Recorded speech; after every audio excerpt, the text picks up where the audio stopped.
What is up, my friends? My name is Echo Through. Today I'm here with my co-host Cleric Dragoon and our boy Clash Attacks with Joe, and we're here with episode 3 of the Spring Trap just for you guys. I know you're all excited. I see you popping up in the chat. Nice to see all of you here today. Today we have a couple of topics that we're going to be talking about, and then we're going to see what you guys have to say. We're going to be talking about who is this Clash Attacks with Joe. We're going to talk about other clan games that we play. Our favorite coffees, it was a question asked over on Twitter. Clash of Clans sneak peeks, what's going on with all that stuff. Clash Champs Charity, Net Neutrality, and Clash of Clans versus Clash Royale. So I hope you're all doing well. Remember, if you guys have questions, feel free to throw them up in the chat. We'll copy them over and we'll discuss those at the end of the stream, guys. And if you missed the whole stream, it's going to be on the channel tomorrow, so you can play it back and take a look at what you missed. And all the while, you're going to be watching some gameplay and war attacks from Elite Academy over in the Circle of Clans. So let's kick it all over to Cleric Dragoon. How you doing today, brother? What's going on, Echo? Everything's good, man.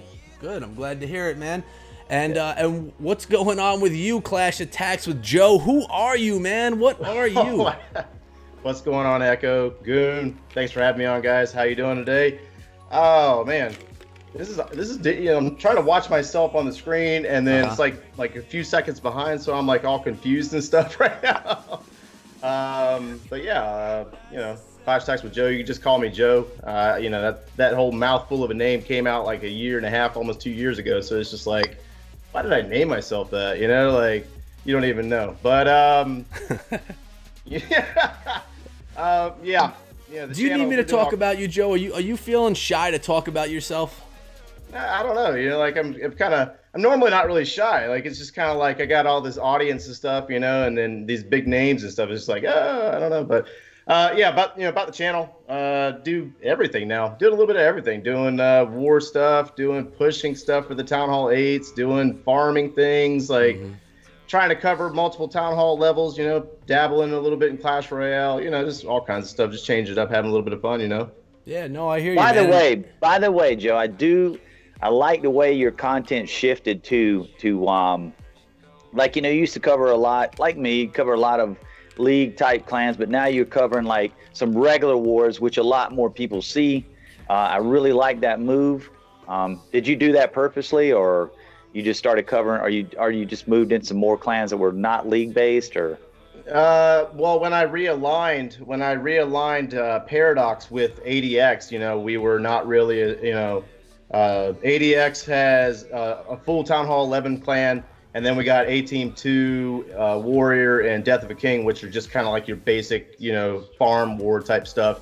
And then Paradox is participating in the CWL and the ML CW. So I got a little bit of, you know, all the tastes of all worlds there. You know what I mean? So, but you know, when you're covering the CWL, you know, you get so much, you know, of that league content that you're just like, I don't know what to do with all this content. You know what I mean? So right. Hey, it's a good move, man. It's a good move, because you got to remember now, you know, you've got the War League audience, and you also have your regular spin audience. So you got a good thing going on there, man. I just wanted to give you kudos on that. Thank you. Yeah, and a little bit more about Joe, guys. He's being very shy about himself. He's also, you know, a loved member of the Supercell community. You've been to Helsinki, haven't you, Joe? No. I was invited, but I was unable to go. It's a little bit harder for the military guys to go. Okay. You still got the invite, which is pretty darn sweet, which means they're taking a look at you. You're part of the NDL. You know what's going on with the Supercell games, which is pretty sweet stuff. So you've also been featured in-game with multiple videos, which is great as well, having them really pay attention to what you're doing over on your channel. So that's pretty sweet. So we're happy to have you here on the show, just as a friend and as someone that we respect in the Clash community. But so thanks, man.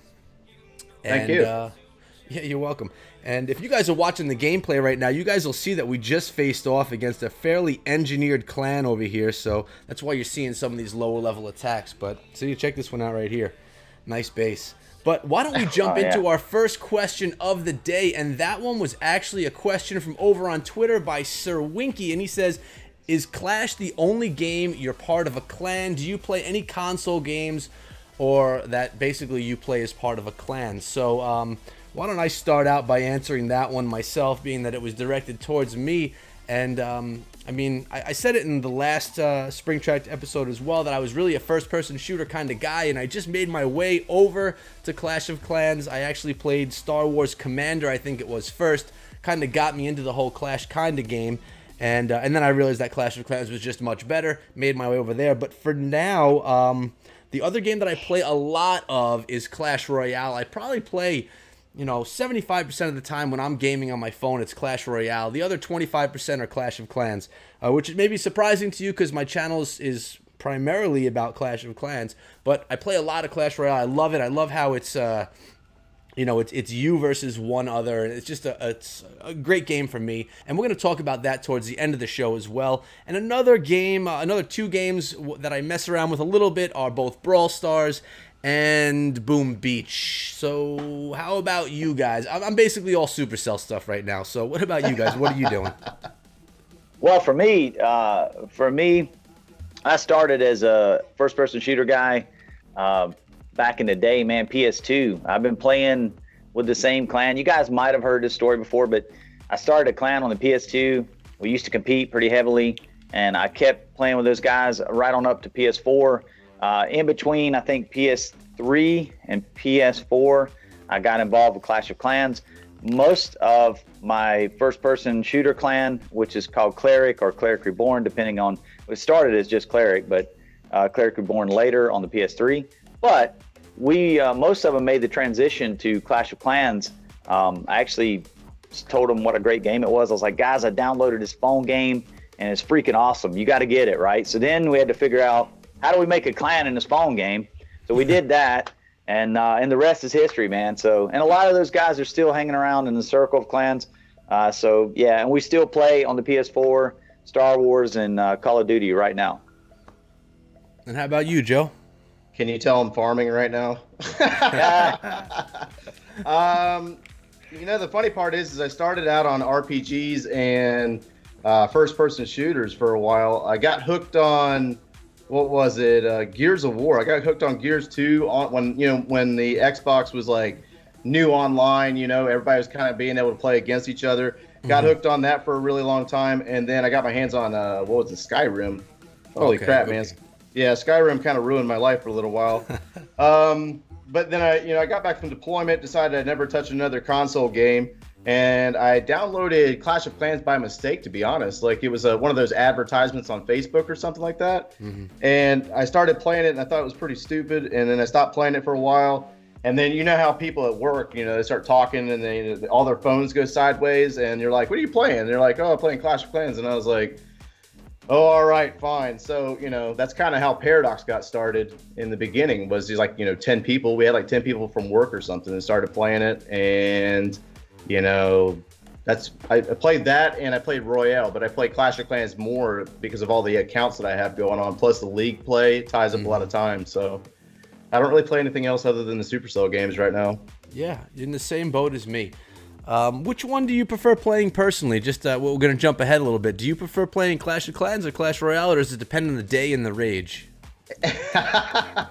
It depends on the time of the day and what I got going on YouTube, to be honest with. You know, to be honest, when it comes to the YouTube stuff, is I'm kind of feeding YouTube with the content that I'm actually playing at the time. So I play more Clash of Clans than I do play Royale, but that depends on when I get yelled at for not pushing in cups on Royale or not. So, you know, right now I'm working on the this baby Town Hall 9. This is a series right now. I'm working on it, trying to max out heroes and, you know, try to show free-to-play players that you can do it in a couple of months. You know what I mean? That's like one of those things a lot of people feels like it's like something that you've got to pay to do, but it really doesn't work that way if you actually are committed to getting it done. So no, I agree completely about that. Duke, wow. Duke said he deleted it again. I know. I saw him leave the clan today, and now I see why. He deleted it again today. That's funny. That's funny. All right, let's move on to our second and last question from over on Twitter. And guys, if you ever want to submit a question to us over on Twitter, I love getting them because it makes my job easier so that I just know what we're going to be talking about here in the show. So if you ever have questions, definitely hit me and Goon up over on Twitter, #Springtrap, and we'll get those questions no matter what. Well, almost no matter what, into the show. So the second question, very casual one, and it is, Favorite coffee shop coffees such as Tim Hortons, Starbucks, Dunkin' Donuts, etc. Coming from Nesdor 87. So let's start with you guys. I know, Joe, you're a coffee drinker, right? Oh, I'm at it right now. I thought so. What's your favorite? What do you like?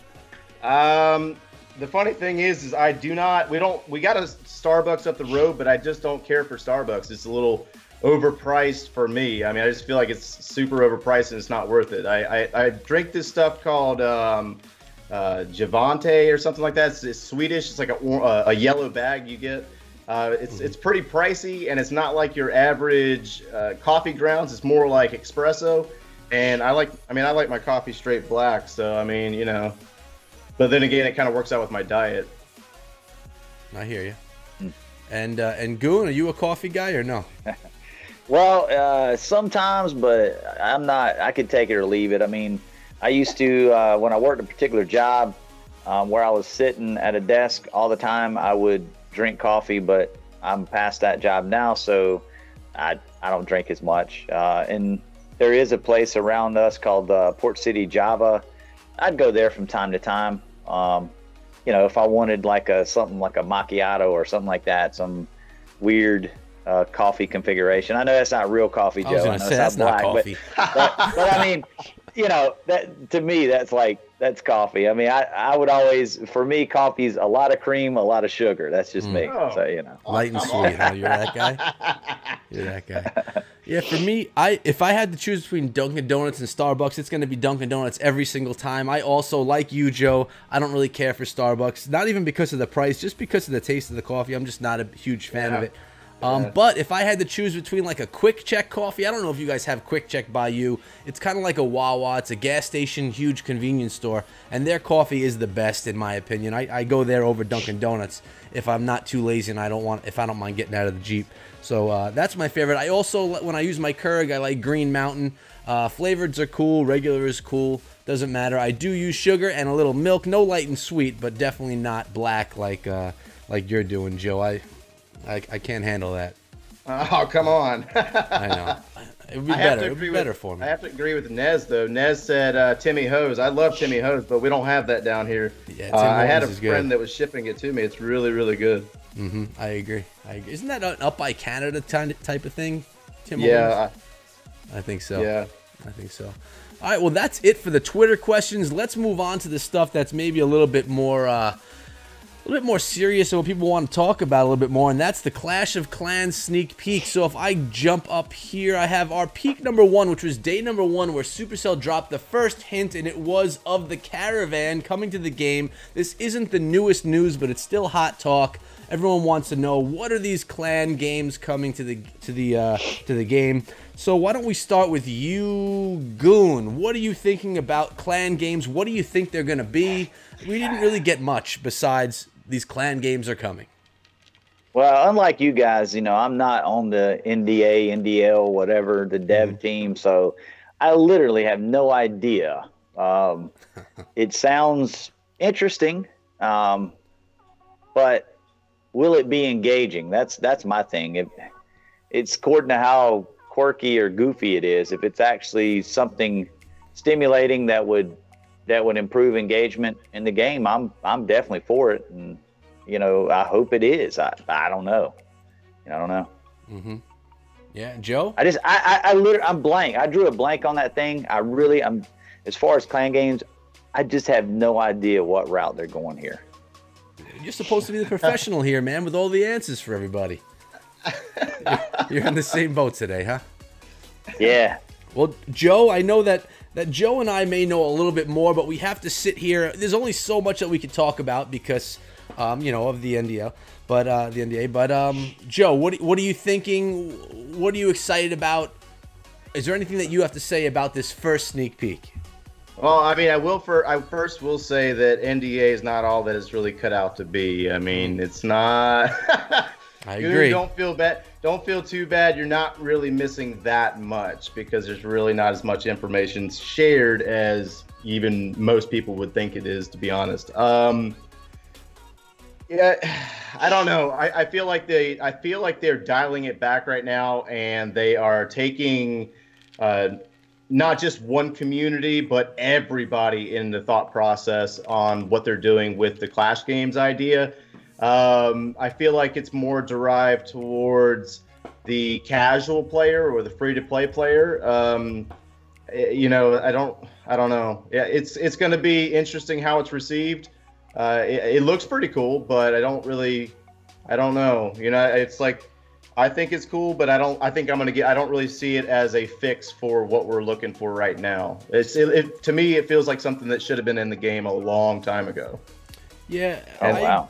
I agree with some of that, and actually, I hooked up with According to Goat. He's in the chat right now making some jokes, but he and I spoke about this pretty in depth, and I'm not going to get that in depth right now. But I mean, we need to pay attention to who the audience is that Supercell's really reaching out to, and honestly, guys, the majority of people that play Clash of Clans are not those hardcore war clans. It's a very small percentage, so they're trying to keep people happy, in my opinion. You know, they're trying to keep the majority of people happy and engaged in the game, because at the end of the day, they want to keep expanding their player base. They don't want to keep losing players every single day. And unfortunately, some of the decisions that they're going to make, in my opinion, are going to be focused on more of the casual players than, you know, you crazy war guys like you, Joe, and Goon. So which is fine, and something that I love about Clash Royale is how you have to work with your clan to receive perks, to receive chests, clan chests, and just things like that. And there's nothing like that right now in Clash of Clans. War is great, but if you don't have some type of an interaction on Discord, Plex chat, or Skype or something with your clan, then you really don't have as good of a connection. So if they could bring something to the game, bringing these guys together, making you just be a little bit closer with your clan, in my opinion, it's a good thing. I like rewards. Like in Clash Royale, I work hard for my clan chest because I want to get those rewards. So I could see the same thing happening in Clash of Clans. Not sure exactly how it's going to come across, or if it's going to be great or not so great, but I am excited for something new. In Clash of Clans, I'm usually excited for updates. Clash Royale, not so much, because they usually nerf the cards that I spend a lot of time, you know, trying to build up. But so that's how I feel. Cash cow. It's when true that cash cow stops giving milk, you know, they got to change it up. But it's true, the NDA is not, you know, Joe and I were in the NDA. We don't know everything that's coming to this update. Goat in the chat, also in the NDA. So is Duke from the chat. And we don't know everything that's happening. You know, they give us little bits here and there. But I'll tell you, we don't know exactly what this caravan is bringing to Clash of Clans. So let's move on from the caravan. Let's see if you guys have anything else to add to it before I go. Any words? Well, as far as like the update, like you hit on a key point there about this update is aimed towards the more casual player in Clash, and we know that just based on the update videos. You guys, I mean, y'all probably made some videos as well. I watched a few of them. I happened to catch power bangs and of course the changes to, you know, the X-bow and the Inferno with the hogs, you know, the heal. That's going to make a huge impact in the war community for sure, but it will in the casual community. And I think if you think about it, you know, it'll make that transition from Town Hall 9 to 10 a little bit easier, because right now there's a pretty steep grade of skill that you've got to climb up the hill to get from 9 to 10 to be able to triple. But with this, it's probably going to lessen substantially. Yeah. However, I agree. There's some things I liked about it. I mean, there's I thought, you know, my initial thought, I made a little video, and just my initial thought, of course, was thinking as a Town Hall 9. I was thinking about all those new 9s with those baby heroes.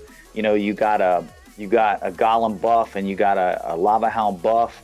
And I was thinking, man, this is going to really promote air attacks like Shattered Gobo Laloons and things like that. It's going to promote, you know, your smaller 9s to be able to sustain a little bit longer in the pocket with those baby heroes. You know, they might not have max golems. So, I mean, those level 3 golems will be able to get them up in there a little bit longer, and maybe they could start trying some air attacks, man. Yeah. You know?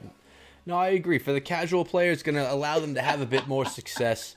You know, Joe's going crazy over there laughing at something. I don't know what it is, but Goat's in there talking trash. He is. He's starting problems over in our chat right now. I know. It might have to put him in timeout a little bit over there. That can't happen. Not to go. So Goon brought up some of the balance changes. They're on the screen right now. The Inferno blocking heal is removed. So basically you could heal through Inferno towers with Hogs or Miners. Really, with anything, you can get your Bowlers in the core under heal, and they're going to be able to heal through the Infernos. That's huge. 50-50 heroes have been added for Town Hall 11. Miners are going to cost more, so instead of costing 5, they're going to cost 6. At first, when I heard that, being the master miner farmer that I am, I was so annoyed because another troop of mine that's being nerfed. But then, you know, you realize the Inferno towers being nerfed as well. It's going to be okay. And the miners are still going to be strong, probably stronger because of those Infernos that you don't have to worry about. In addition, we have armored camps are expanded at Town Hall 11. Tanks are going to get a little more HP. That's Lava Hounds, Golem, and Giants. We got more walls and a slight Expo nerf. So those are all the things coming in the balance changes.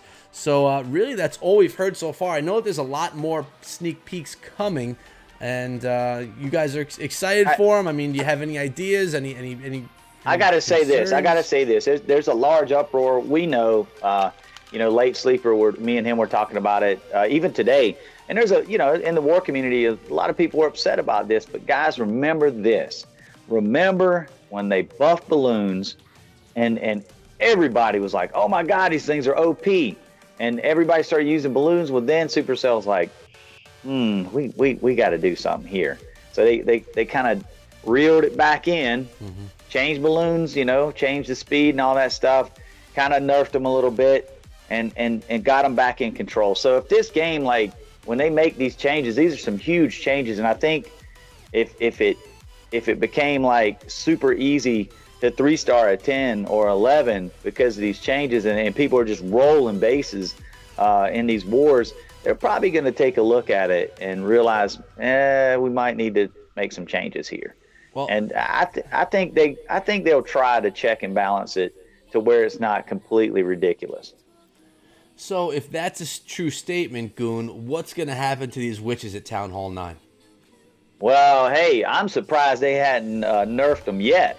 I'm telling you, right? If y'all guys listen to me on this, I know a lot of people that use witch attacks. I'm telling you right now, you better start learning something else because that is a troop that's going to get the axe. I guarantee you, Supercell is probably going to nerf them at some point or do something else to them. I don't know what else they can do to them, to be honest with you. Taking the, you know, they've already done a couple things like taking the skeleton's ability to set traps off away and stuff like that. I mean, but, you know, I see a lot of witch attacks. And I know if I'm seeing them, other people are doing them and they're seeing them. Yeah. So, like, I think eventually they will have to do something. It'll command that attention. They did it with loons. And I think witches are just as much used as loons were after the buff right now. I agree. I'd say about 75% of the Town Hall 9 attacks that I see are some sort of a witch slap attack. Just what I'm seeing. Right. There were some good comments right here in the chat. I'm going to just point out Jim M. All he cares about is the new Christmas tree. And I have to say, I love that tree every year. You know, you give me a new Christmas tree, I'm going to be smiling for a few days. But I want it in the border. That's where it's got to be. And Goat says even the best Town Hall 10s fail in 10v10s 80% of the time. And that's true. You don't see a lot of 10v10s right now. And 11v11 is very rare, at least in my experience in all the clans that I cover. It's hard to find 11v11s. That's why I had to go over to your clan the other day, Goon, and steal that one 11v11 that I saw. Figure, you know, I'm just going to take it right from under you. It's all right, man. Sorry. I know. I still love you, man. It's all good. All right, so anything else from the update that you guys want to discuss? Any questions that we have from people in the chat about the update? Anything, or we moving on? Moving on. All right, well, that's going to come up to you then, Goon. I'm putting you on the seat. You want to talk a bit about Clash Champs charity. Yeah. Well, Clash Champs in general. If you guys don't know what that is, this guy named Agester made this program. He did it for his clan at first. It tracks all your stats, your attacks. It can keep up with your defenses as well if you want it.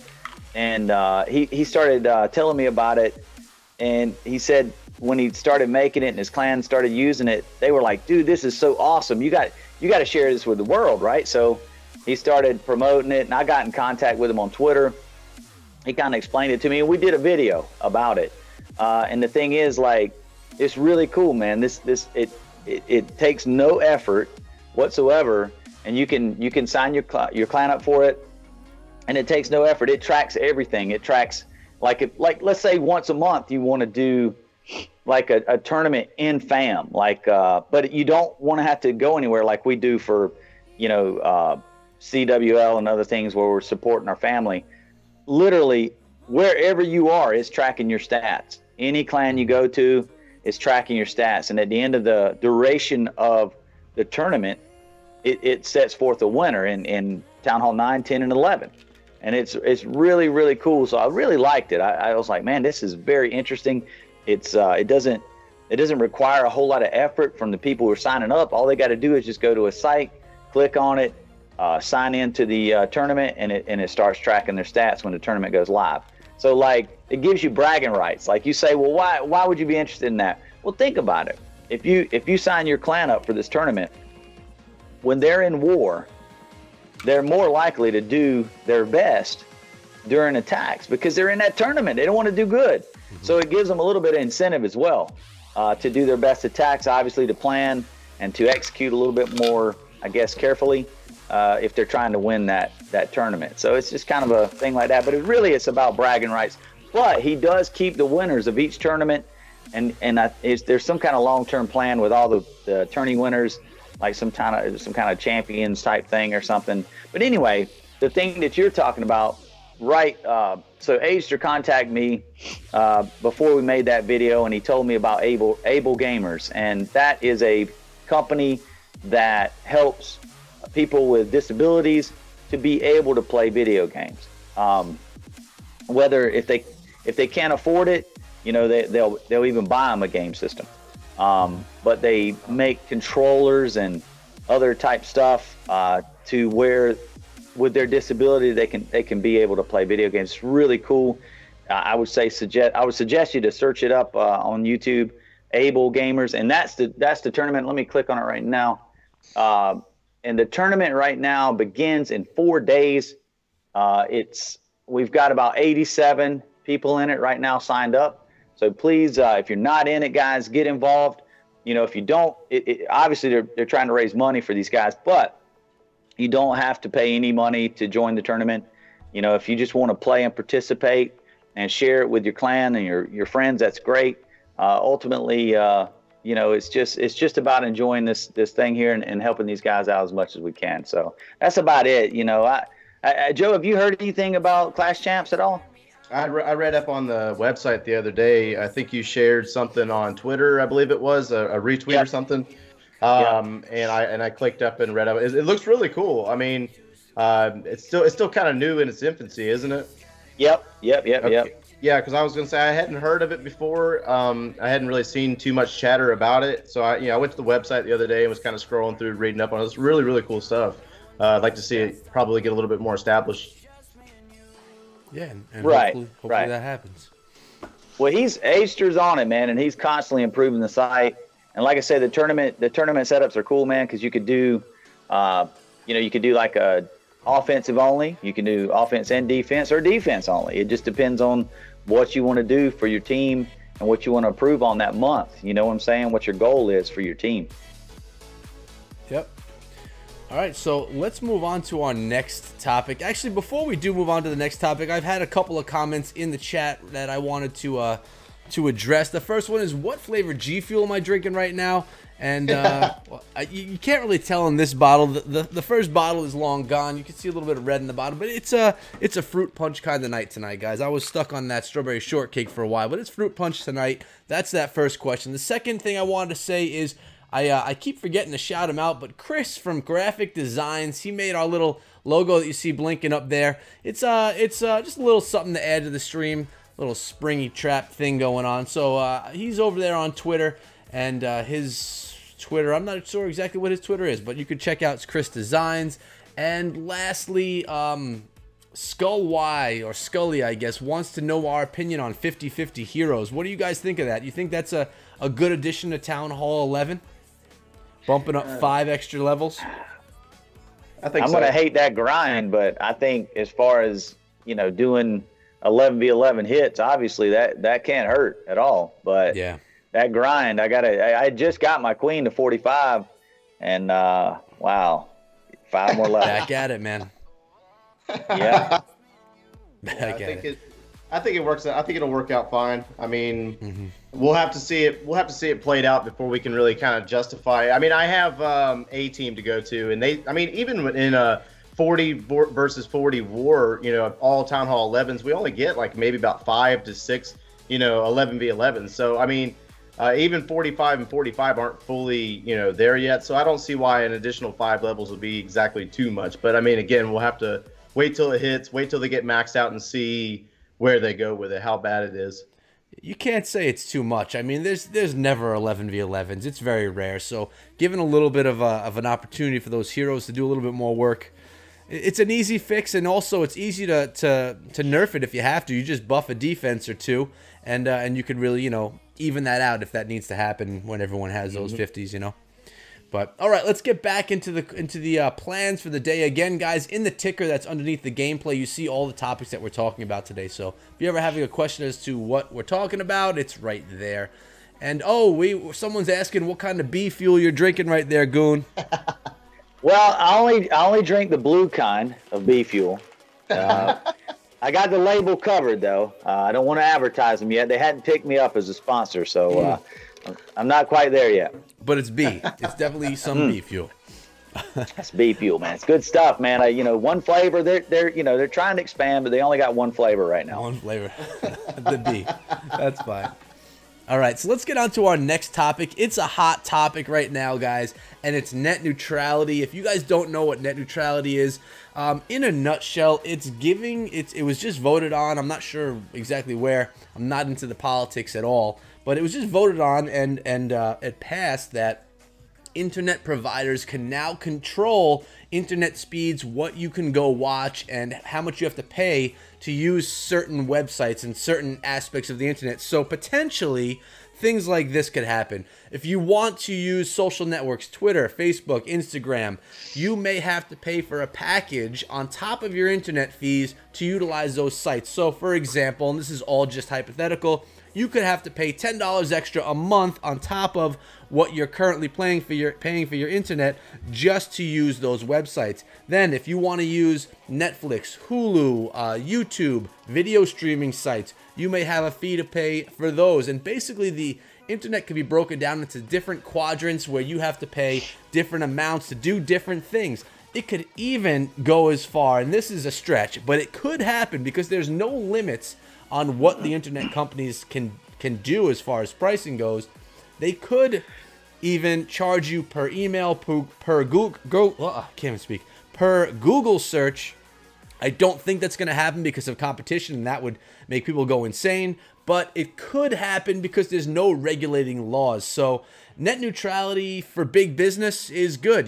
Cable companies are going to be great with it. They're going to be making more money. But for everyone else, the consumers, for us that have our internet, for creators, especially YouTube people, are we going to have less people watching our videos, making it even more difficult for us? It's already a huge grind for us already. I mean, Joe and Goon already could attest to that.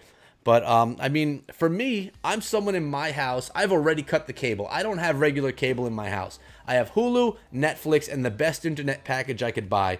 So I've already cut back, but it seems like a lot of people are doing that, and that's why net neutrality comes into play, so that those internet fees can go higher and these companies can make more money from the net because they're losing it based on the cable stuff. So, Goon, what are you thinking about this? Give us your expert opinion and your thoughts on it. I mean, I don't know many people who are excited about net neutrality. Let's be real. Yeah, it's scary to me, man. The stuff that I researched on it, companies, let's say for instance, like I have AT&T, they are DirecTV's owner, or they're in together, whatever, partners. And to my understanding, if Netflix is a direct competition for DirecTV, like literally AT&T could like stop you from going to Netflix on their service, things like that. Like it's scary to me, this whole thing, and I don't really understand, why the government went this angle. Now, I do know I watched the dude that pushed it, and he used the angle that it would allow growth of high-speed internet in rural areas and things like that. Of course, that growth would be on the backs of everybody paying more money. That's what he don't tell you, but that's where that stimulus would come from, is everybody be paying more money on their bills, and I guess somehow that's going to go back and make these companies go and put high-speed internet in rural areas like me. Because when I first heard that, I was like, oh wow, man, high-speed internet out here in the sticks where I'm at, that'd be awesome. But then I started kind of looking at what it really was, and I was like, oh no, this ain't good. You don't give the guy all the power that's charging you money. That's just dumb. It's just dumb. He's just going to only go up on it. They're going to say, oh, we're not going to abuse it. We're not going to abuse it. Of course they're not. Yeah, right. Yeah, right. That's what I say to that. So I don't like this move. It passed 3-2. I'm not sure if they're gonna try to stop it. I'm not really sure what the recourse is at this point. Yeah, I don't know either. I mean, people are saying it's going to be tied up in court forever. That could very well be true. I'm not really sure. I don't know if the fees are going to be going up before that happens. And honestly, I'm not even particularly concerned about having to pay more. I mean, as a YouTube person, spending so much time building up my channel, it would suck, man, to have my channel just completely die because the audience isn't there. And that's where my major concern is with this whole thing. Absolutely. Joe, I know that well, think about this there, Joe. Being basically throttled and told which sites you could even go to. I mean, that's BS, man. You pay for a service, and they shouldn't be able to control where you go once you go online. Yeah, I agree. Joe, do you have anything to add to this? I know that you weren't 100% versed on the whole net neutrality thing, but hearing it now, you are the largest YouTuber of Goon and me. You've put probably the most time and seen the most success from YouTube. How would you feel if this net neutrality thing just completely put a stop to what you've been doing all this time? I mean, how does it make you feel? Yeah, I mean, it is pretty scary to think that there's even a possibility of being regulated in such a way. As for YouTube, I would really have to see how it would play out, but obviously it would pretty much piss me off to be putting all this work and effort into one website. Actually, I kind of put stuff on Facebook as well. I started dabbling with Facebook as well, but even having the same conversation with Clash with Ash the other day. When it comes to uploading and trying to share more content, getting more media out, and then to turn around and have it regulated by somebody else. I mean, right now I couldn't afford to pay any more internet. I'm out here in the middle of nowhere like you, Goon, and I swear if I got to pay any more for internet, you're not gonna see any more YouTube videos from me because it's already too pricey enough for the crap that I get. So I mean, yeah, it's pretty scary. Yeah, but Joe, we're making all that money from our YouTube channels, man. It's rolling it. Man. I mean, it's like raining down. Oh, it's like I'm thinking after a month, I'll carry the family out to McDonald's. That's all I'm saying. It's funny though, because people do believe that we're rolling in the dough from YouTube, but we know that's not true. We know yeah. Well, we do it. We all know why we do it. We do it because we love the game and we love the people. That's why we do it. Yeah, I love the detail. Like I don't know if you've seen some of the latest stuff I've been putting out, but I actually love watching these attacks develop and seeing like step by step how these guys were able to crack a base. I mean, oh my God. I mean, I understand cracking a base is more derived towards the modding scene, but that term in general, but just the detail on how these guys, what they're seeing and how they're able to devise up these plans and these attacks, man, I'm telling you that I love it. I'll sit there and study a replay for about 20-30 minutes before I ever actually make any commentary on it. Wow, that's the stuff that I enjoy. Right on. Sometimes I'll just go in blind, have fun with it as I go. It's sometimes you got to mix it up, man. I just want to do a recap and do it blind, man. It's sometimes more fun. I'm YOLO. I'm YOLO, bro. Surprises I'm the same me way, along the way. All right, so that's it for net neutrality. I know that no one's happy about it except for big business, but we'll see where it goes. Cross your fingers and make sure that you guys, if it does come through, you still come to YouTube and check us out, because we need the love. We need the love. But let's move on to the final question, and then I have a great one from someone in the comments we'll get to after that. But the last focus of the day is Clash of Clans versus Clash Royale. I bring it up because I know that Joe is pretty big, or trying to get himself into Clash Royale. I know, like I said earlier, I play a lot more Clash Royale than I do Clash of Clans. And Goon, he's just going to be quiet because I don't even know if he knows what Clash Royale is.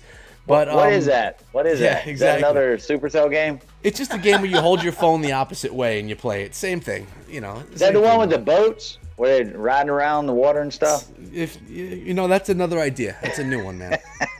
But so for me, I'll jump into it first. I've been playing Clash Royale for over a year. Completely different game. When I first saw it, I remember like back then I would watch Galadon, I would watch Clash with Ash, and they started posting these Clash Royale videos, and I was a hater just like everyone else. I'm like, why are all of our Clash of Clans YouTubers switching over to Clash Royale? I was pissed. Every time I saw a Clash Royale video, I'd be angry. I'm like, I want more Clash of Clans.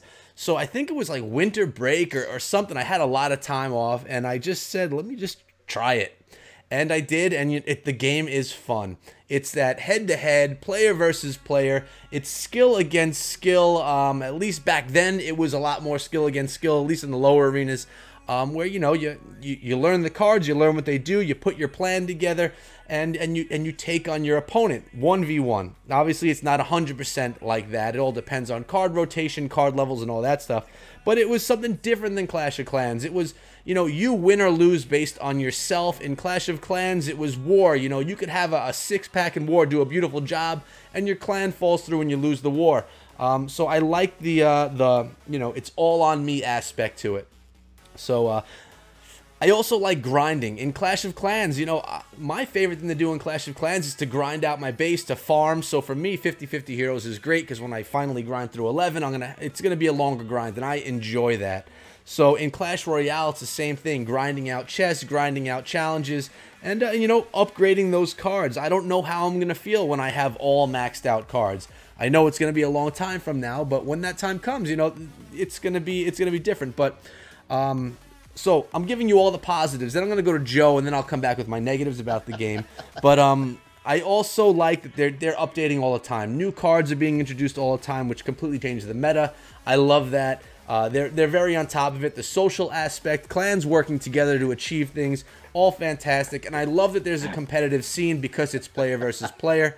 And those are my positives. I really like the game a lot. I love the game. I also rage more in that game than I do in Clash of Clans. I can get extremely angry playing Clash Royale, which is part of the reason I don't stream my own gameplay, because I cannot talk and play and not get angry. So if I do stream Clash Royale, it's going to be an event where I can show other people's stuff. So with all that said, how about you, Joe? What do you think about Clash Royale? Why do you like it? Why do you play it? I mean, it's I'm sorry, I'm laughing because I know exactly what you mean about trying to stream it and talking and playing at the same time. It's totally different. You know, the thing is like Clash of Clans it's a completely different spectrum than Royale. I mean, Clash of Clans is like that game that you can kind of pull out of pull your phone out of your pocket, turn it sideways, you know, do a couple of raids, and then put it away and nobody cares, you know.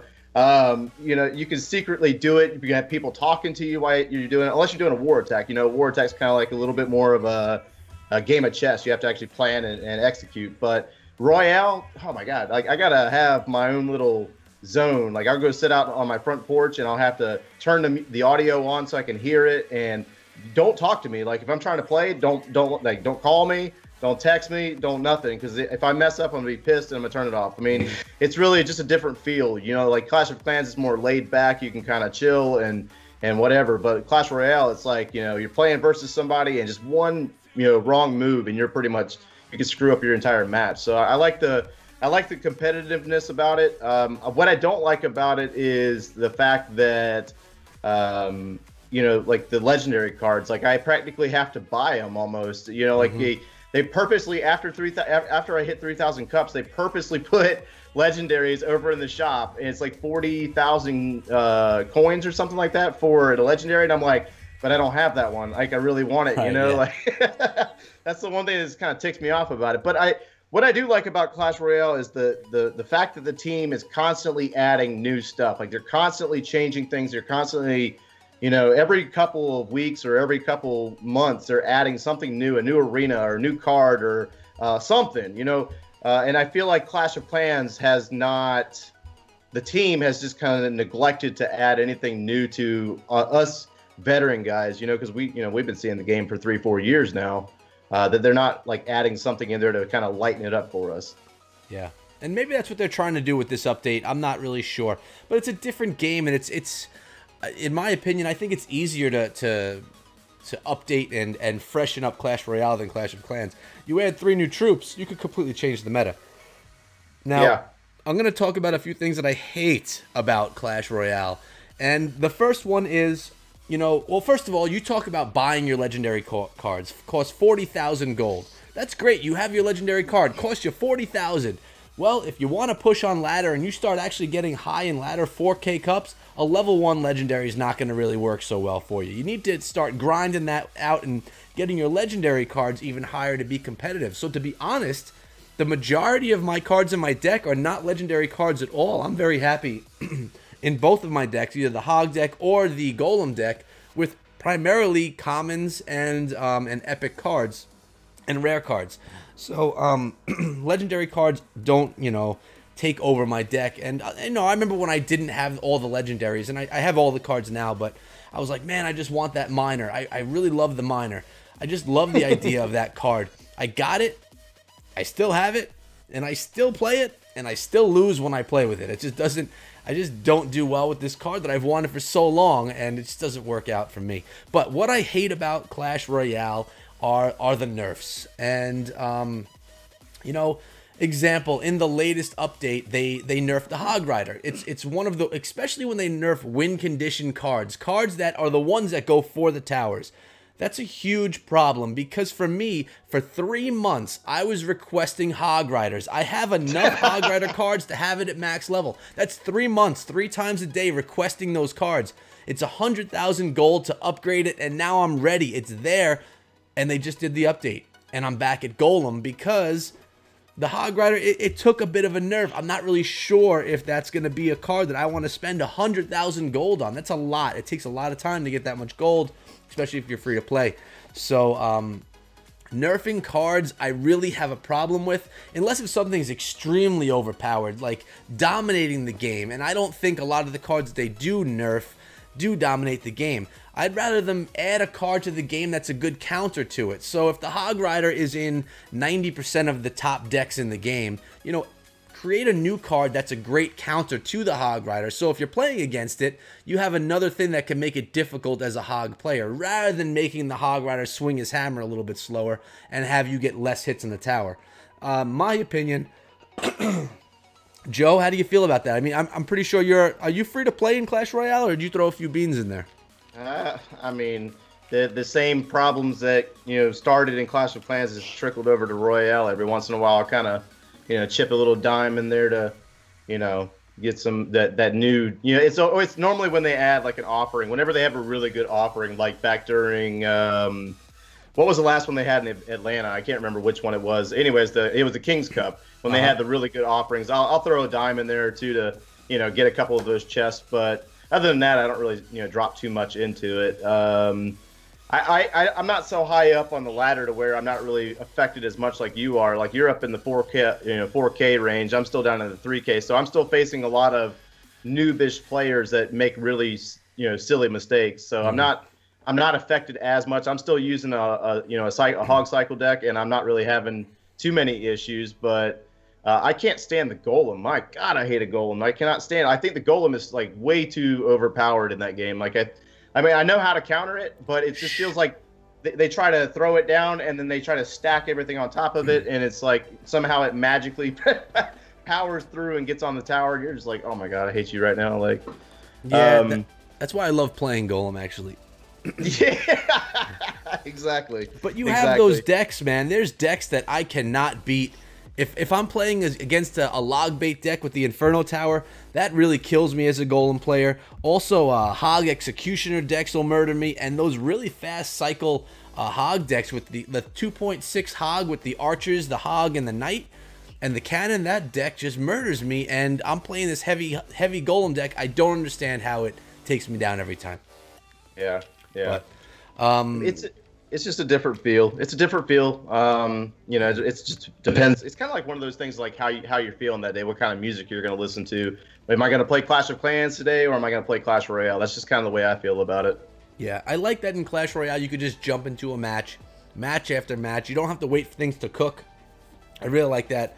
You know, it's just a cool plan. I like it a lot. If I had to choose between the two, it would probably be Clash Royale. I may get some hate for that, but I do play more of it. I do love the game. Love Clash of Clans too, but Clash Royale is it just seems a bit more addicting for me. I guess that's what it comes down to. Yeah, I agree with you. I agree with you. It is pretty addicting. I think with you know, when it comes to the Clash of Clans, like it's like it kind of ticked me off over the last year. You guys remember that, you know, they put the Ice Wizard in the game, and they put the, you know, Giant Skeleton in the game, and then they yanked it back out. It's like, you know, those things are all fun, you know, when they're doing their little special events, but I don't understand why they just can't add a troop and keep it there. I understand the whole balancing aspect of it. You know, if you guys remember when the Miners first came out, you remember when the Bowlers first came out, it was like everybody was just spamming Bowlers, and it was ridiculous. But I mean, that's the nature of this game, you know, trying new things and getting the balance and all the, you know, the issues worked out. I just wish they would add something in and keep it in, opposed to kind of teasing everybody.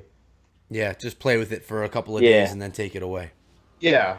All right. Well, you know what? That discussion that we're having right now actually can lead us into a question that was brought to us by the community, which is going to be the last question that we have. So after we discuss this, guys, we'll be turning it over to the chat. So if you have any questions in the chat, pop them out there now. I'll make sure that we get to them after this last topic. So the last topic is brought to us by Navneet Patel, and he asks all of us, he says, Clash attacks with Joe, Goon, and Echo.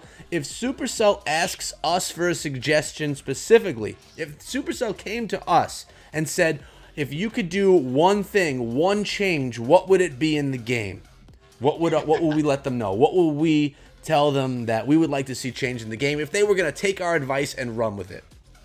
I would Goon, you haven't talked in a while.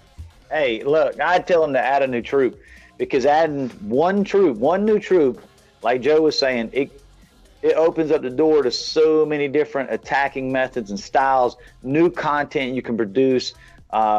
Just one troop could do that, and you're back in fresh material for a lot of different town halls, and it makes a huge difference. For me. That's what I think. Adding a troop.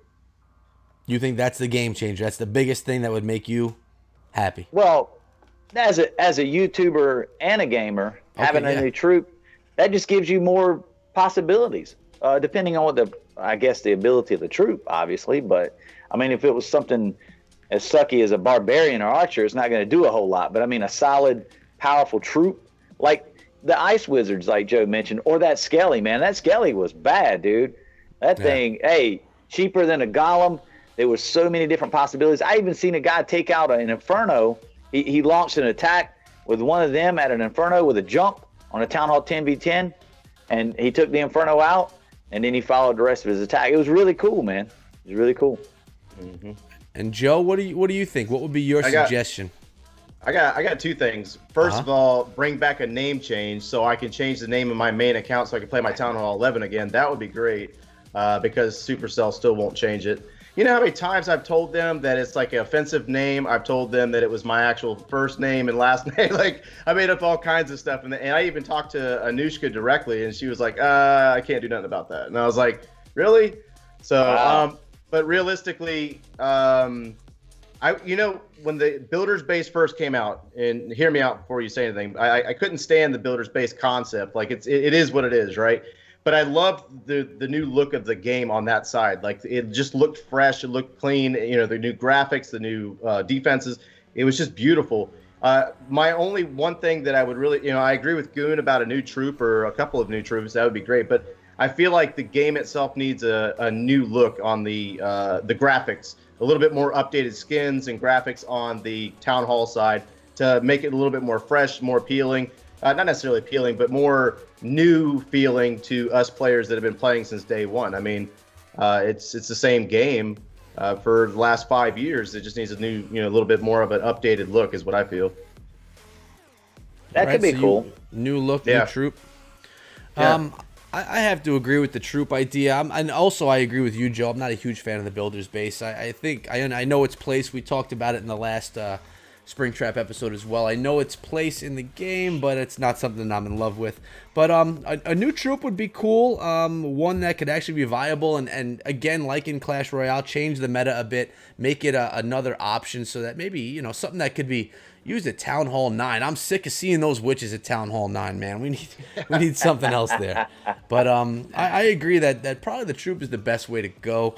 You know what else bothers me? I wish there was a way to save more than 3 bases. I hate that when I'm making my base designs that I could only hold 3 of them. I got 1 of them that's my upgrading base and 2 that I could change. I wouldn't mind a 5 slot in there, but then I probably wouldn't mind a 7 slot, and it would just continuously move on like that. But we have more questions. A bunch of them are rolling in, so I'm going to kind of roll through them right here. According to Goat, he asks, is it better no sneak peeks or sneak peeks to build hype? Do we want to see sneak peeks in the game, or do we want to see nothing and just have the updates come? I want no sneak peeks, so I don't have to stay up super late at night and make a video that's not going to get viewed very much. Yeah, that's true. How about you, Goon?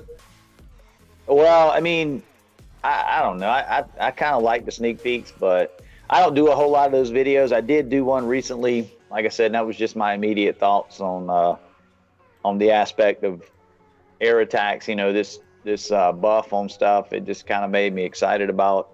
There's a lot of attackers out there that don't, take the adventure to air attacks. They stay in their comfort zones, and maybe people will get out of their comfort zones. I'll tell you this, as a COC player, I think we should all get out of our comfort zones. We've got friendly challenge in the game. We can make mistakes. It doesn't matter if you fail 1,000,000 times in friendly challenge. If you get it right in war, that's what matters. I mean, work all the kinks out. Go out there. I mean, I've never done a baby drag attack in war. Maybe that's something I need to try. I've done a lot of different attacks, some good, some bad, but at the end of the day, that's one that ain't in my wheelhouse yet, so I might need to take a look at that one of these days. I always try to learn more and more, though, and that way it keeps the game fresh for me, and it keeps me interested because wars is what I'm into. So, like, always keep learning, and then that way the game don't get stale. Yeah, no, I like the part. I really don't like the updates, sneak peeks, in the sense that they get blown out of proportion and really get everybody's hopes raised for no reason at all. Because, I mean, realistically, Echo, this because we get a little bit of a head start on it, and same thing with Goat. But we see what it is, and then we watch the sneak peek videos, a lot of the bigger guys, and we're like, okay, dude, you know for a fact it is not that good, but you're like churching it up like it's the best thing since the game's introduction with Clan War, and it's like, okay, I can't watch this. So I like the part where they don't do any sneak peeks. I'd rather they, just release it and get it over with. And it's funny. Right. Speaking of, some of us in the NDA, NDA non-disclosure agreement means we can't talk about what we know until Supercell says that we're allowed to talk about it. And it's funny because you see other YouTubers that get the information that's leaked, and they're letting it out before us. So in some ways, as far as getting your content out first, we're at a disadvantage because we don't want to mess up our relationship with Supercell, yet other people are letting it out. It happens. And World of Clash is in the chat. He's saying he's guilty of making it sound hot. And he had a question. He says, did I hear that there's going to be a 3rd Inferno tower in the game? Me personally, I did not hear that. Did any of you guys hear that there's going to be a 3rd Inferno added in, or no? I hadn't heard that. No, I haven't rumors. heard that one either. Rumors, World of Clash. Rumors. All right, let's get another question. We had Kirsten asking, how will the Inferno nerf affect your resource rating? Well, for me, personally, with those miners. I mean, as a Town Hall 10 right now, I'm pretty maxed out, so I'm just trophy pushing. But when I get to 11, I assume that I'm going to be using that mass miner farming again with some extra heals, no rages, and I'm just going to heal right through those Inferno Towers, and I should be able to wreck some bases. That's my thought, at least as long as that eagle doesn't smash me. I guess that's my thought. What do you guys think about farming and resource rating with the Inferno nerf? Should be easier. Should be. Yeah. Yeah. Yeah, I just want to know who let Ward in this stream. Like, really? who let Ward in here? That's what I want to know first. Yeah, I don't really. I don't think it's gonna. I think it's probably be a little bit easier. But I mean, again, Inferno Towers are gonna still do damage, but you can just heal. I don't see this being such a a nerf that's gonna be super game changing. I mean, people were already still dropping heal spells on miners through Inferno Tower locations anyways.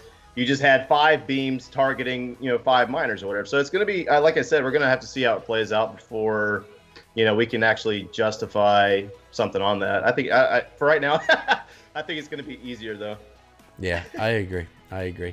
Turtle Master asks 2 questions. We're going to get to both of them right now, actually. What's our cheapest deck in Clash Royale? And me, personally, it's that 2.6 Hog, Knight, Cannon, Archer deck. How about you, Joe? What was the question? I'm sorry, I was trying to find an audio clip that Ward was asking about in the stream. Oh, he was asking what the cheapest deck that you would use in Clash Royale is. The 3.1 Hog Cycle. Is the one I'm using right now. Okay, so he's a 3.1. The cheapest one that I would use that I've seen success is that 2.6. Personally, I suck with it, but I've seen people do very well with it.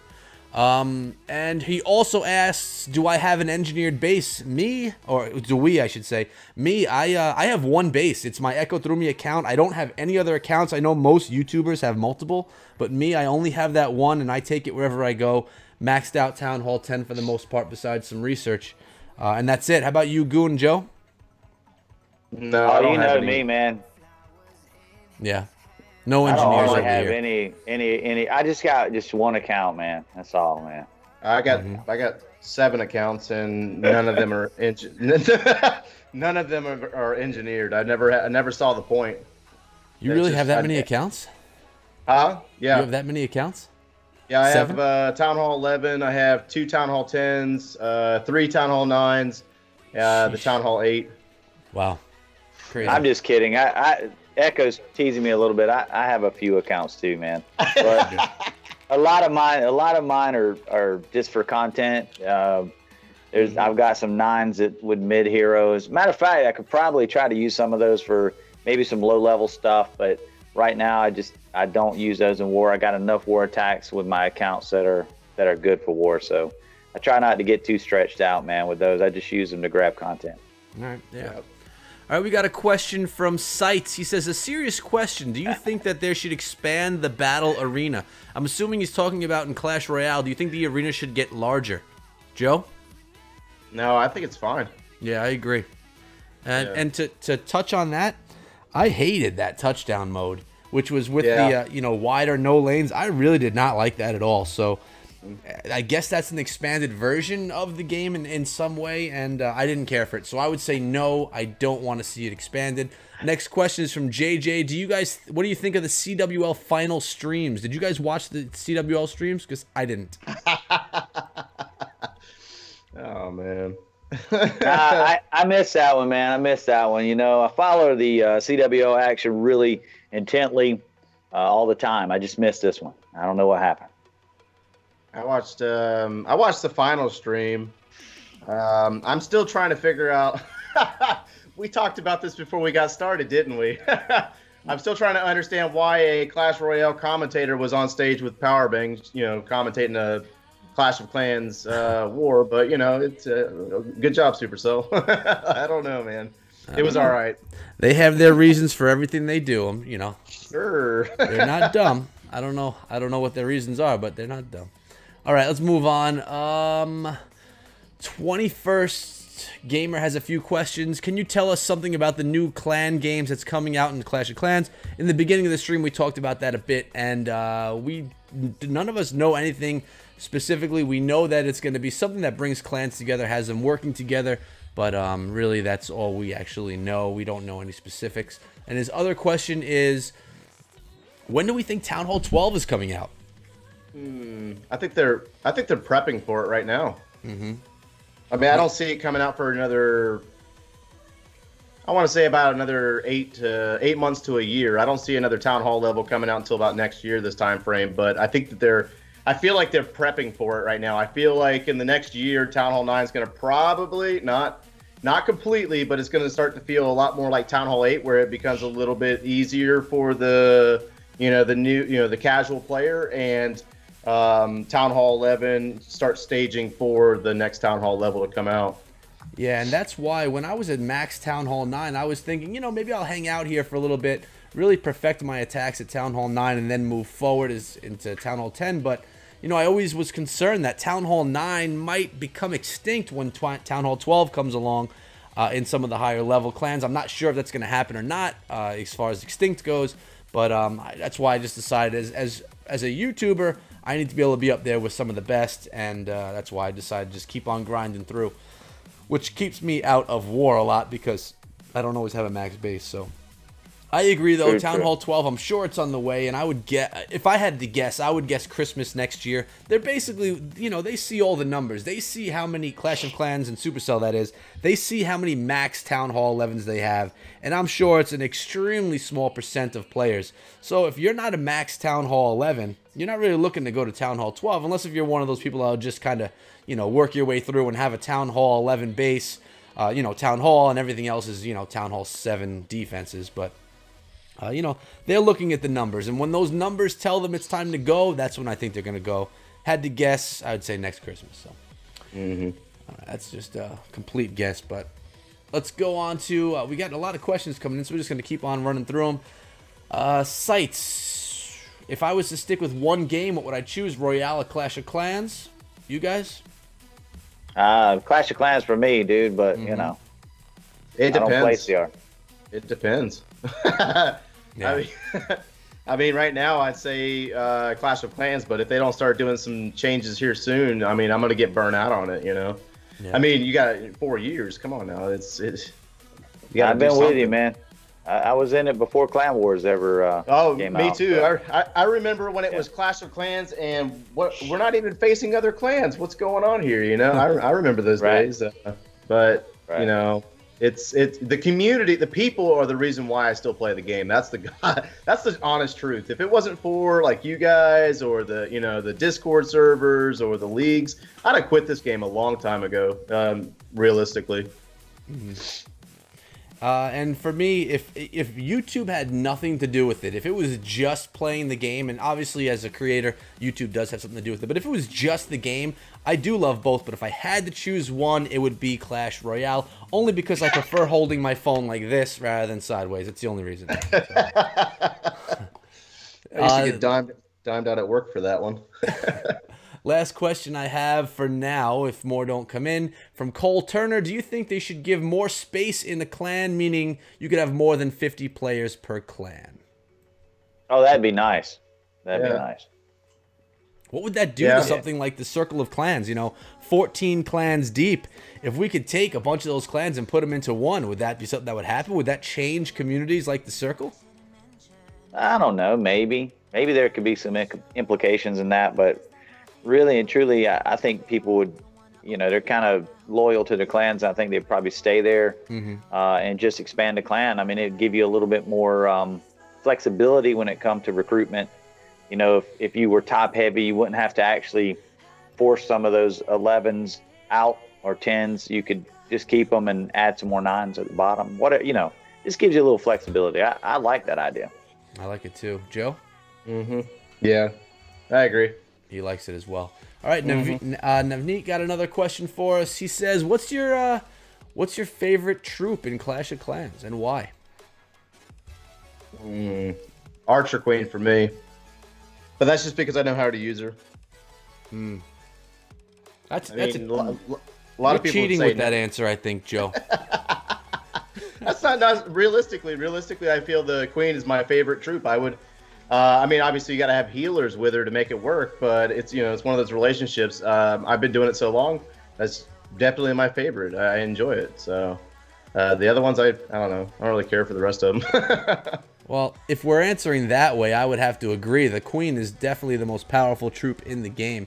But if I ignore heroes and I actually go with troops, the way the question was asked, Joe, I would answer with the miners just because of farming. I love farming with the miner. I don't think they're an OP troop. Maybe they will be after the update. Not sure, but I love the miners. They're my favorite. I enjoyed them so much at Town Hall 10. They were so efficient with me and my farming. They're my favorite troop. My favorite hero is the Queen. Goon?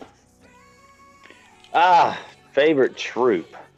Well, what about, if we're just talking about troops, it's really hard, man. I mean, that's hard, dude. Like, each one of them has their importance in certain places. Of course, now, like I said, archers and barbarians don't really do a whole lot but clean up. But they have their place, or goblins for that matter. But I would say loons. I mean, Loons. that's loons. Is that your final answer? It's my final answer, man. All right, we have more. Actually, Ward has a question for us, guys, and it's actually a pretty good one here. I like this question. He says, what's your top 3 keys to building and sustaining a clan or clan family? And this is a great question because all the time people ask me, how do I start a clan? How do I get people to join my clan? And if you're starting a brand new clan, it's nearly impossible. Because who wants to join a clan with new players or players that don't have much to offer as far as clan level? Obviously, if you're starting a new clan with established players and you're starting something fresh, but you still don't have those clan perks. So, Joe, why don't you take us on that one? What are a few tips that you would give someone that's looking to start up a new clan? How do you get people to join and actually make it solid? Oh my gosh, that's so hard. The funny part about that is like streaming off of one of my accounts that's over in a tournament clan that we created a long time ago. It's level 5 clan, and people joined from the stream and they wanted a war, and then they joined and they don't want to donate. They don't want to.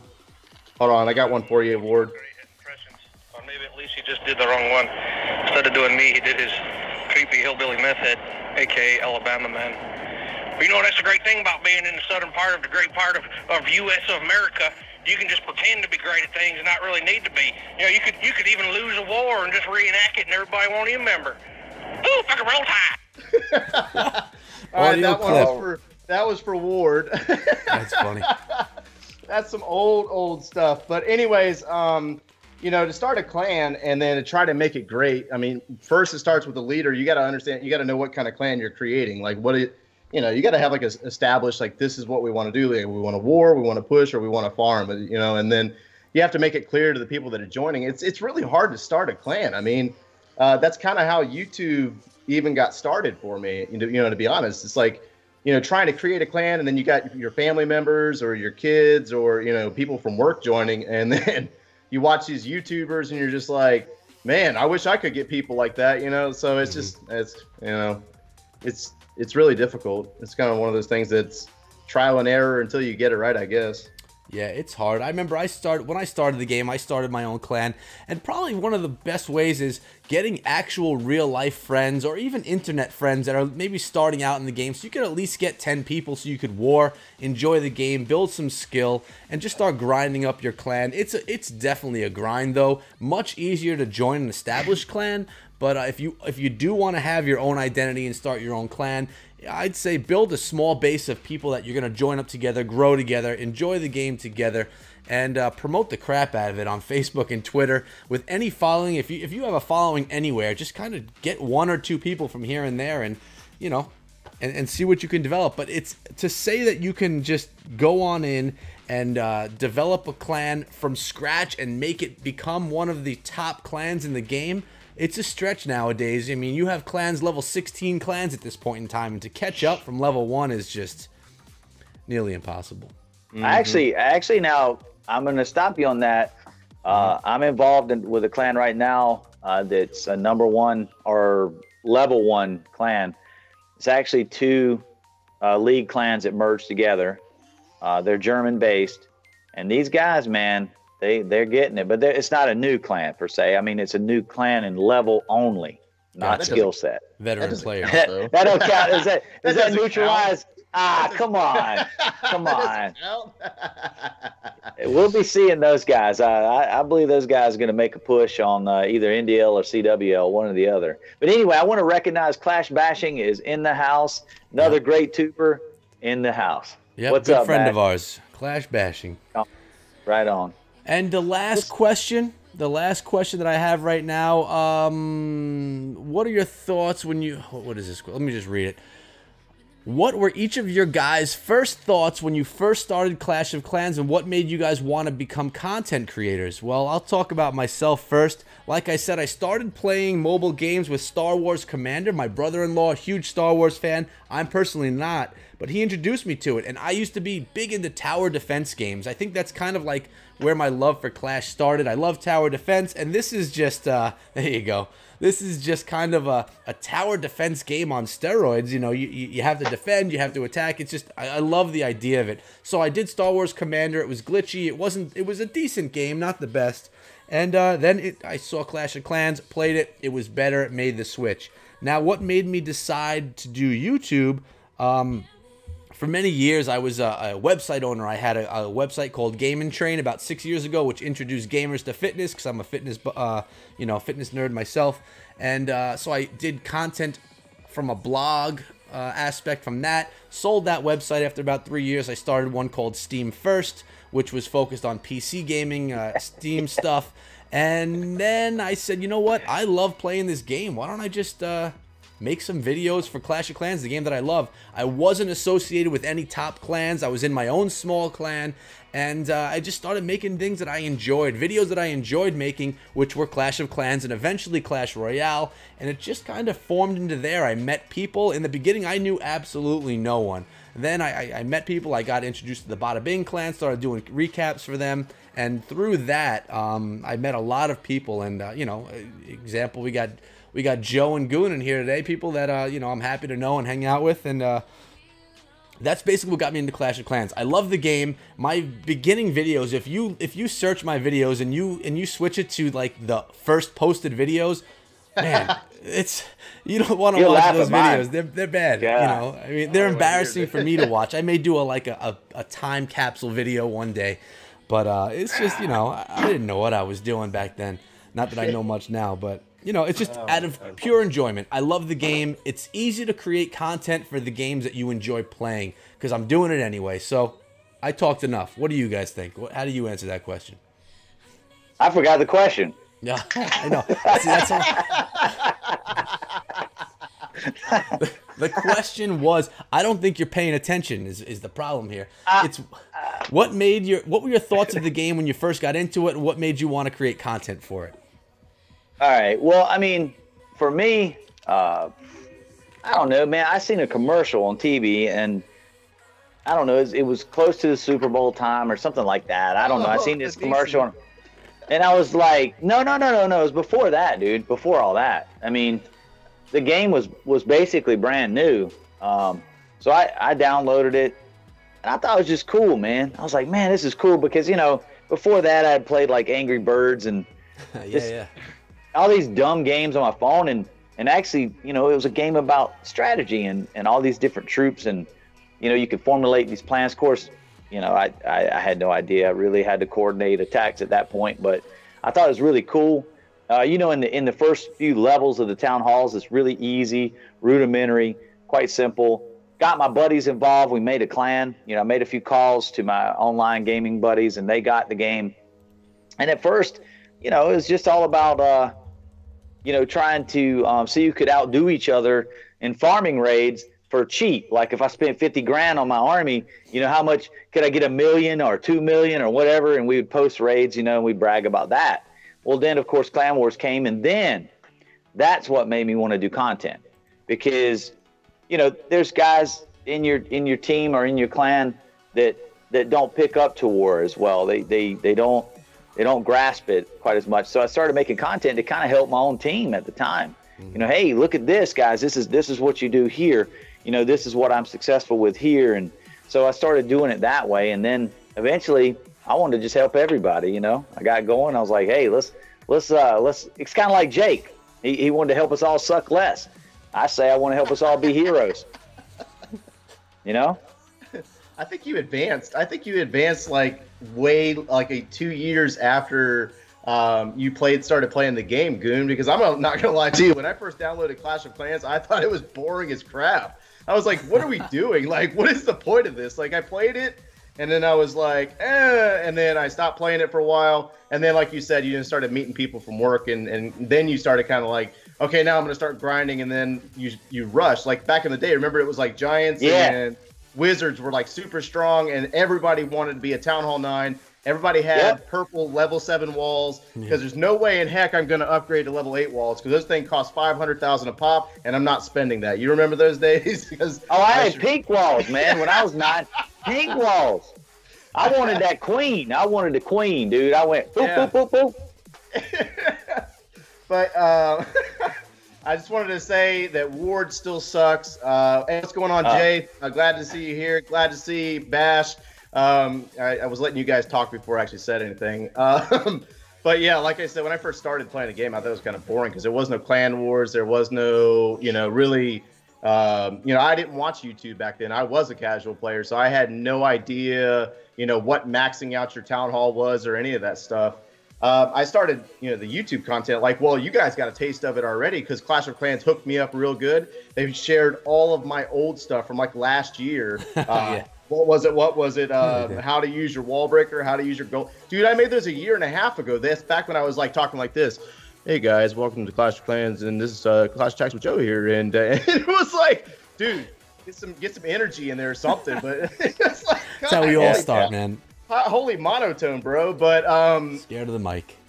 Yeah, so I started making videos like you Goon, to help learn how to queen walk and how to funnel troops and to help my clan out and.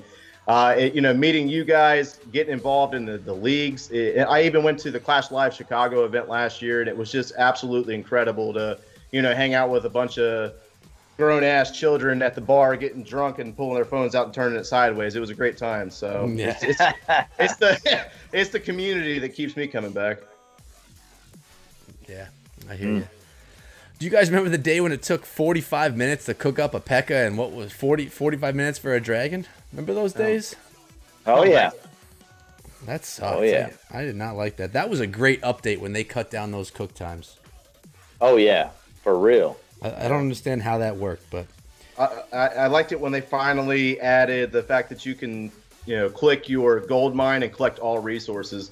I could not stand searching around my entire base to click each individual mine, each individual pump to collect it. Oh my god, it was so annoying. Yeah, that was just that was maybe a year ago that they made that switch. Not even, I don't think. You remember, and then also the army tab. Being able to click a tab and go in there and cook your army. That's a definitely, because I could never find my spell laboratory when I was trying to cook spells. I'm like, where did I put my spell factory? Yeah. This is ridiculous, but yeah. Yeah, no, they definitely had some good quality of life improvements over the past few updates.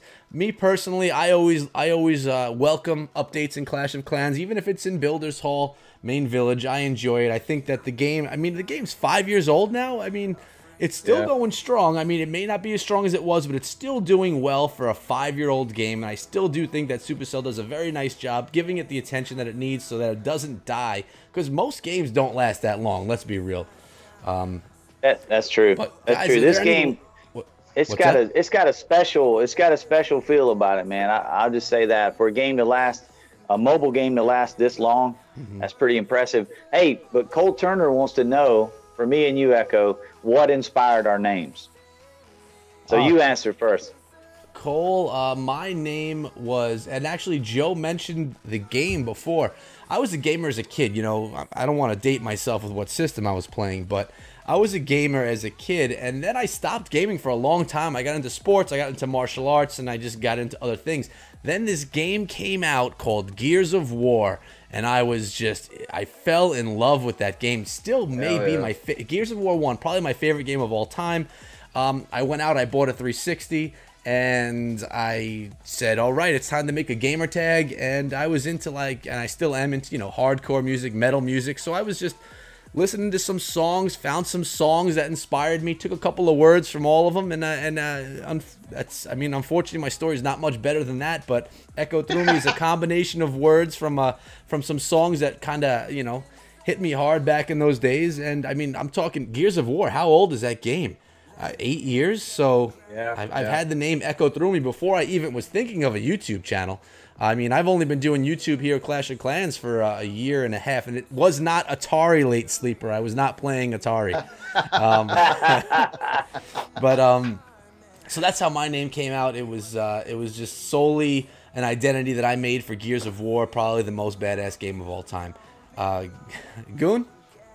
I started a clan on Killzone 1. It's a PS2 game. Great game. And I made my name on that game.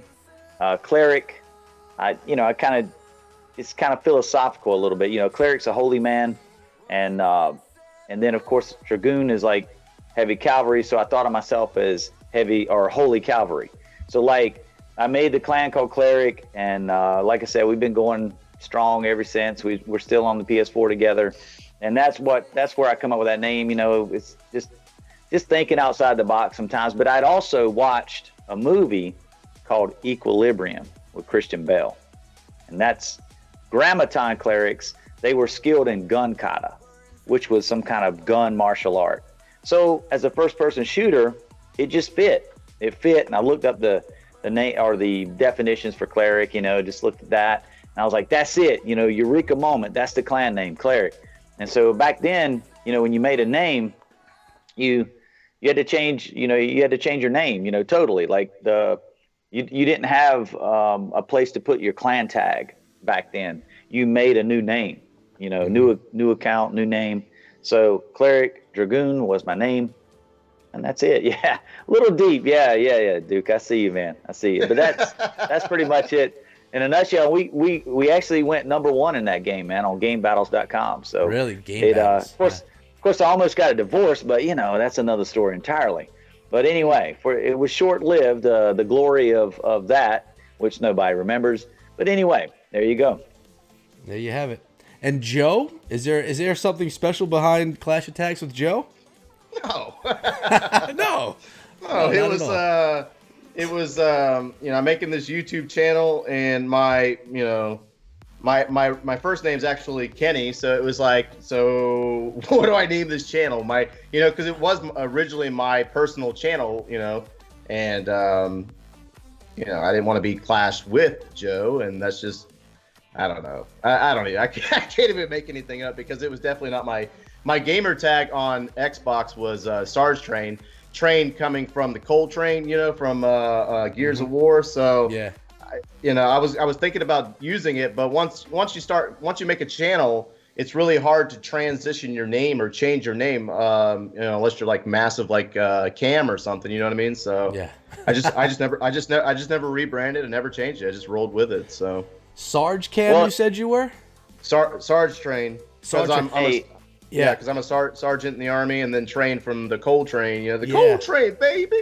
I'm pretty sure. From Kenny to Joe, like, were you drinking beef fuel that day? I mean, I'm just saying. Might have been. Well, see, Joe is my Army nickname, so I mean, it's like, Joe's just natural. You can call me Joe in a crowded room, and I'll look. That's funny. Yeah. Right. Guys, one last question, and then we're going to sum it up, because these questions keep on coming in the chat. I'll have to tell you guys, I'm loving it. I am loving it. The last question, what do we do for a living? Me, I am a teacher. I teach health and phys ed, but my true passion is making YouTube videos. It's pretty crazy, but well, right. I don't know who's watching, but I love my job. How about you, Goon? Well, I'm a top secret agent for the OSS or whatever. I'm a hitman. I'm just a mill worker, guys. I work in a, you got a donation there, brother. Whoa. Nice donation. D-Peg. I don't even have the donation stuff set up on this here. I wasn't expecting any of those. Thanks a lot, brother. I appreciate that. Hey. I'll make sure you're on the ticker. I just make power for a mill. Like, I work in a power plant. Actually, it's actually a fluff pulp mill, but I work in the power plant part of it, make power to be able to produce the pulp fluff. That's it. Nothing glorious. And Joe? Well, Sleeper kind of called me out. So yeah, I'm a active duty military right now. For right now, I'm getting out actually in the upcoming months. So I plan on getting out. See this right here. I actually enjoy this. I enjoy the video editing. I enjoy the graphic design piece of it. So I'm actually already enrolled, or I've already sent in my application to start college next year.